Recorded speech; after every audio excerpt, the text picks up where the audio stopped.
Story 1. The Eternal Patient. I used to work as a night shift nurse in a small, old hospital on the outskirts of town. Most nights were uneventful. Quiet corridors, the occasional emergency, and plenty of time to catch up on paperwork. But there was one patient I'll never forget. Room 237 had a reputation among the staff. No one liked going in there. The room always felt colder than the rest of the hospital, even when the heating was on full blast. And then there were the reports, whispers, strange shadows, and feelings of being watched. The thing was, room 237 had been officially closed for years. One night, during my rounds, I saw that the door to 237 was slightly ajar. That was strange because it was supposed to be locked at all times. I hesitated, but eventually pushed the door open. The room was empty, or so I thought. The bed was perfectly made, the 4 stands standing eerily in the corner. But as I turned to leave, I heard it, the faint beeping of a heart monitor. My stomach turned. There was no equipment in the room, yet the sound was unmistakable. I stepped back inside, trying to convince myself it was just coming from another room. Then I saw it, the faint outline of someone lying on the bed. It was there 1 second, gone the next, as if I'd imagined it. I bolted out of the room and told one of the senior nurses what I'd seen. She didn't look surprised. "That's Mary," she said matter-of-factly. "She's been here since the 80s. According to hospital legend, Mary was a terminally ill patient who had died in room 237 decades ago. The hospital was understaffed at the time, and her bell calls were often ignored. She died alone, her cries for help unheard. Since then, she's been seen by countless staff members and patients alike. Some say she's harmless, just looking for someone to notice her. Others claim she's angry and vengeful. I never went near room 237 again." Story 2. The Janitor's Warning. During my final year of med school, I interned at a massive hospital known for its trauma unit. I often stayed late, reviewing cases and helping out with paperwork.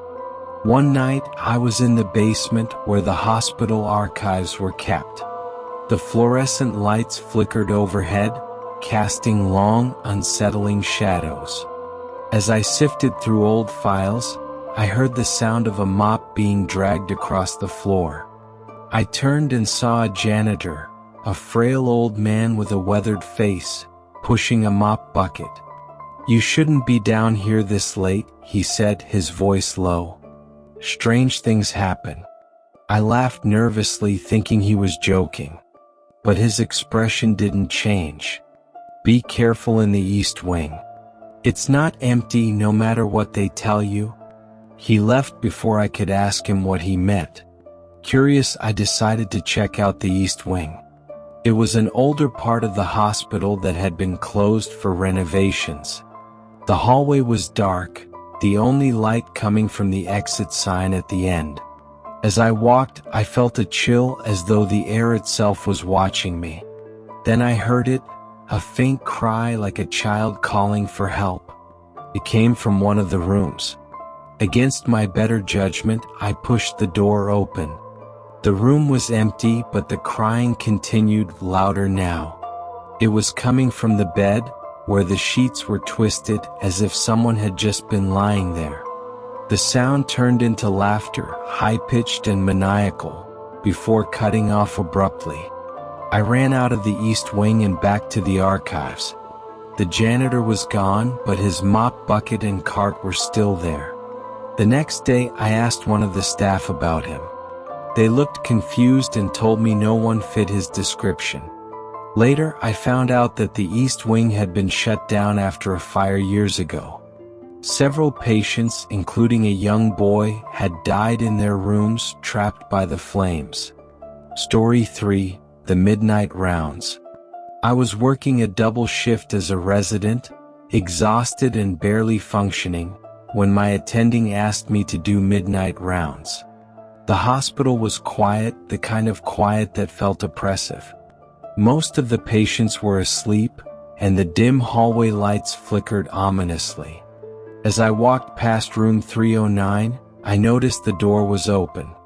The patient in that room, Mrs. Grant, had passed away earlier that evening. I peeked inside, and to my shock, she was sitting upright in her bed. "Mrs. Grant?" I asked, stepping closer.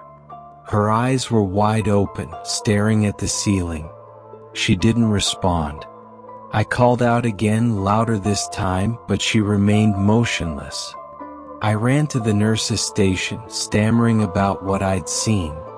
The nurse on duty looked at me with a mix of pity and concern. "Sweetie, she's in the morgue. We moved her body hours ago." But when we returned to the room, the bed was empty, the sheets neatly folded. I swore I'd seen her, but the nurse just shook her head. "It happens," she said cryptically. "You'll get used to it." I didn't. Story 4. The elevator that never stops. The hospital where I did my residency had an old, rarely used elevator at the end of the West Corridor. Most of us avoided it because it was slow and prone to getting stuck. But one night, when the main elevators were down, I had no choice. I stepped inside and pressed the button for the 4th floor. The doors closed and the elevator began to rise. But instead of stopping at the 4th floor, it continued upward, passing the 5th, the 6th, and then the 7th. The buttons didn't respond, and the display showed 8, a floor that didn't exist. When the doors opened, I was staring into a long, dark hallway. It wasn't part of the hospital. The walls were covered in peeling wallpaper, and the air was thick with the smell of decay. A shadow moved at the end of the hall. Then I heard it, faint footsteps growing louder. I hit the closed door button frantically, and just as the footsteps reached the elevator, the doors slid shut. When I finally returned to the 4th floor, I told a senior nurse what had happened. Her face went pale. "You shouldn't have taken that elevator," she said. "People say it takes you somewhere else." Story 5. The Nurse in White. There's an old legend at our hospital about a nurse in a white uniform. The thing is, no one wears white anymore. The standard is navy scrubs. But patients frequently report seeing her, always at night, walking silently down the hallways. One night, I was working a late shift when a patient pressed their call button, saying they needed to speak to the nurse in white. Confused, I told them no one on staff wore white uniforms. They insisted, saying she had just left their room. I checked the security footage out of curiosity.